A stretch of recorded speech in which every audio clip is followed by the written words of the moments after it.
Hey friends, and welcome to my self-reflection on 2021.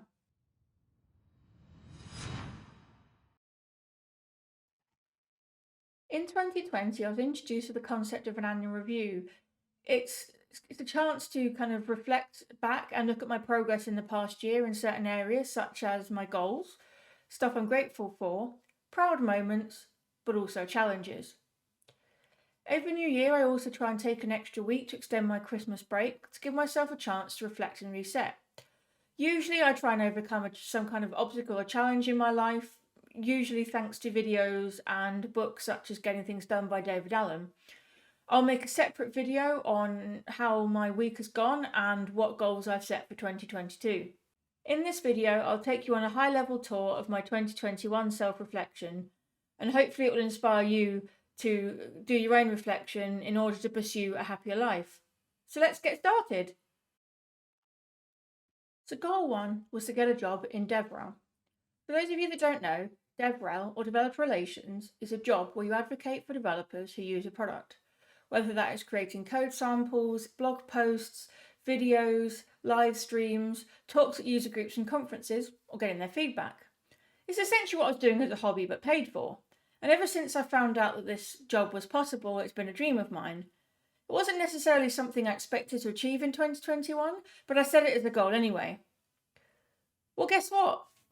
I did it! Woo! If you've seen my earlier videos, you would have seen that I shared a video of me unboxing my new hire swag kit. This is because I'm proud to say I'm a developer advocate at MongoDB and I couldn't be happier. My main focus is on written content, specifically getting content higher up in search engine results. This is because we have great content, not just documentation, on all things MongoDB and databases, and we want to get it into the views of as many people as possible. So goal one, tick. Goal two was to create content at least once a week.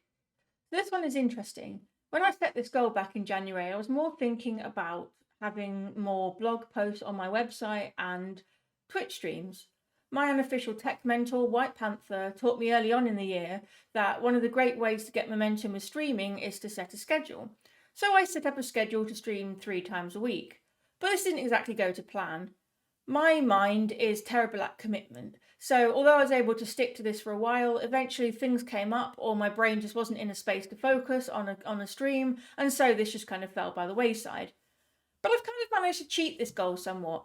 Thanks to my job in developer relations and the written content I created and the Twitch streams I did do, I probably came out at the end of 2021 averaging around two bits of content a week. So goal two, nailed it! Goal three was to have a life management system and follow it. In January, I started reading Getting Things Done by David Allen, and this was a life-changing book. A few people had mentioned it to me over the years, but I'd never actually got around to reading it, so this time I promised myself that I would. A few productivity YouTubers that I respect refer to this book as the Productivity Bible, and honestly, I can see why. I started watching videos from people such as Kay He and Thomas Frank, who create life management systems in the wonderful app that I love so much, Notion. So I decided to follow along with their videos and try and create a version of that for myself. At first, I loved it and used it every day. But after a while, I started to use it more sporadically, and I think this is for a number of reasons. Firstly, I kept it all nicely organised so it wasn't an overwhelming dump of information. But this meant that in order to get to some stuff, it required more clicks, which makes it easy to forget or not bother. I also think this is a sign that maybe my system needs tweaking slightly, as it should blend seamlessly in my life and be easy to use. This is something I plan to address in 2022, although I'm also aware that no system can prevent a lack of self-discipline, so we'll see how we get on in the coming year.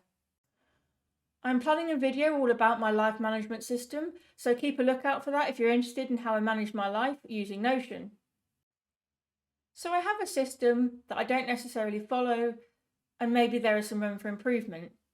So I'm going to say that goal 3 is a fail, but with the caveat that it's not irreparable. My fourth and final goal was to create an audition for Pluralsight, the online learning platform. Way back in 2018, I had a call with them about becoming an author on the site. I'd even got sent the pack for auditioning. However, once I received this pack, I rather sat on it. This is because I got decision paralysis about what to teach, And I also didn't have a good system in place to help me plan the project from idea to sharing. However, as we will see later on, something unexpected came along in 2021 that kind of replaced this. However, we're going to say that goal 4 is a big fat fail. So that's my goals. Now on to things I'm grateful for.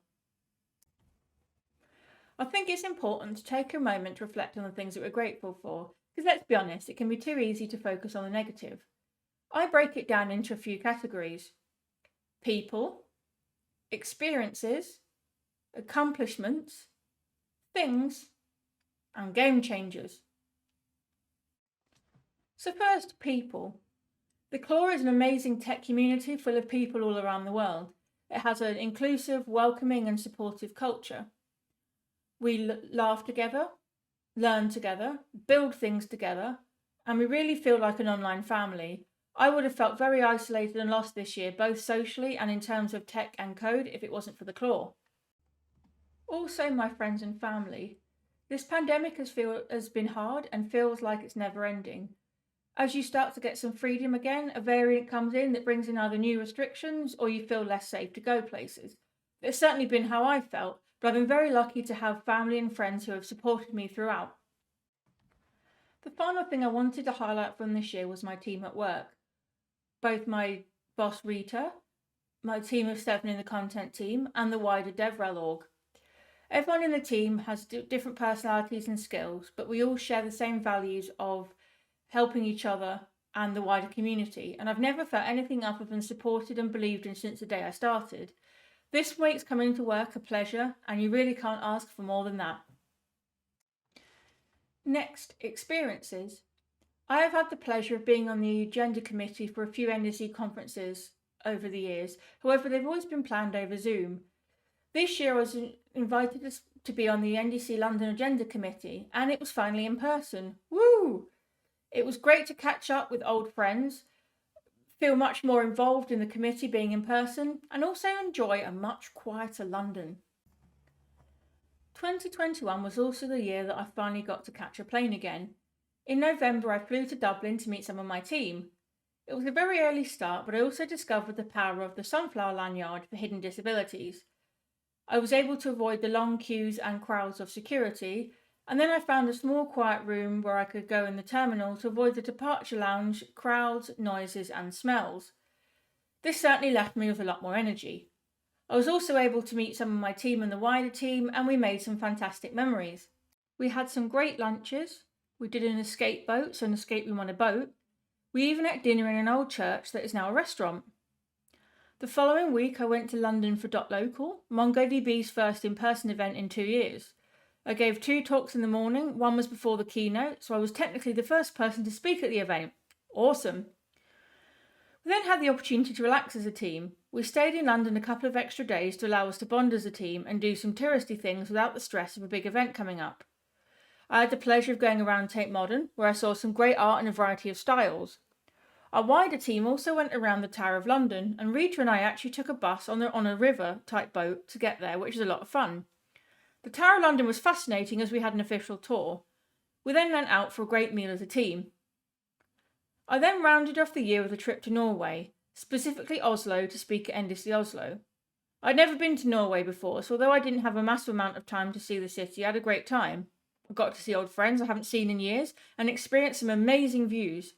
I also did a crazy thing. I actually signed up to do a fun talk at the after party and had 1.5 hours to write a talk that I gave to well over 250 people, but they laughed, so I called it a win. Now for my favourite part, proud moments. This is probably my favourite part of the year because it gives me a chance to look back and take stock of the moments that I am genuinely proud of. 1. My first job in DevRel. As I mentioned earlier, this has been a dream of mine for a very long time. So getting my first job in DevRel is a huge achievement and something that I'm really proud of, and I've never looked back.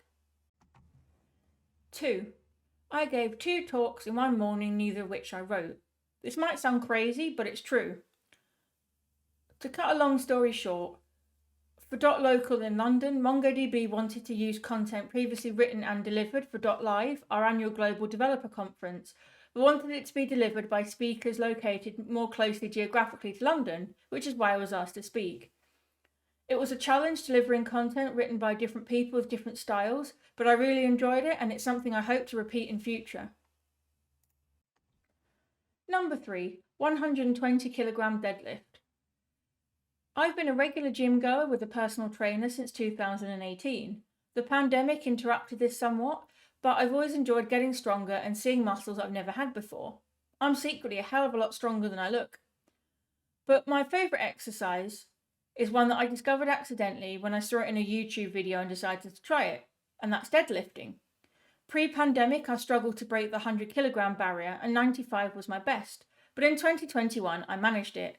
I even got a video of the moment. In fact, a few weeks later I even managed to surpass this and my new personal best is now 120 kilograms. Not bad! Number 4. My proudest achievement of the year is something that I touched on when talking about Pluralsight. In the summer, I gave a talk on MongoDB and .NET at the Liverpool.NET user group, and after this, I received a message on LinkedIn from an editor at A-Press, and we had a discussion about whether there was enough on the topic for a full book. I decided that there was, that I'd be able to help, and I put a proposal together that was accepted. So in 2022, I'll be publishing a book titled Beginning MongoDB Atlas with .NET. Now for challenges. As great as this year's been with a new job and great achievements, some things have been a challenge. In July, I was diagnosed with combined type ADHD. I've waited for a long time for a diagnosis, around 4.5 years since I joined the waiting list. It is something I've struggled with for years and I hope that getting a diagnosis would be life-changing. Although it's been life-changing to be able to put a name to my struggles, we have yet to find medication that works, so sadly the struggle continues. I still find it hard to focus for more than a few minutes at a time, get started on projects, break tasks down, or not be an irritating person in general, especially in conversation. Although I've had a great year and I often achieve great things, internally I feel like I could achieve so much more if I could just concentrate, so for me that's been a real challenge. Not being able to go and see people, like everyone, has been difficult for me. Although I'm an introvert who likes being at home, I flourish and get inspired when I get a change of scenery for a bit. Being stuck at home has definitely been a challenge. I've barely been able to see my parents all year, and that includes the first several months of my new first sister's life. I've also barely been able to see my friends, and I've not been able to go on random adventures like I used to. I still remember back in 2019 when I was bored one Saturday and decided to just get on a train, go to the Peak District, and go for a hike alone with nothing but music for company. It was really great just to take some time for myself and see somewhere new. Before we finish, I just want to take a moment to make some honourable mentions to things from this year that have changed my life. 1. My desk setup has been ideal for my new remote working life. With a large monitor, dark wood aesthetic and ergonomic chair, I've been happy to walk into my home office. 2. Books.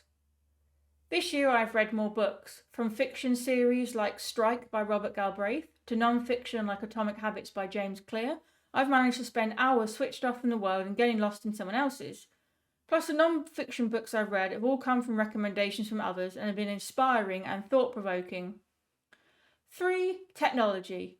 This is quite a broad topic, but between the various ways of connecting with people, making video calls, etc., to a robot vacuum to games consoles, technology has helped make my life easier and make the isolation of the pandemic more bearable.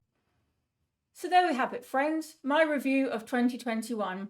Overall, I think it's fair to say it's been a great year with some great achievements. It could have been better, but I also achieved a lot of things that I can be proud of. Let me know in the comments if you've had a chance to reflect on your year or any achievements from 2021 that you are proud of. I will see you all soon for a video on all about my goals for 2022. Bye!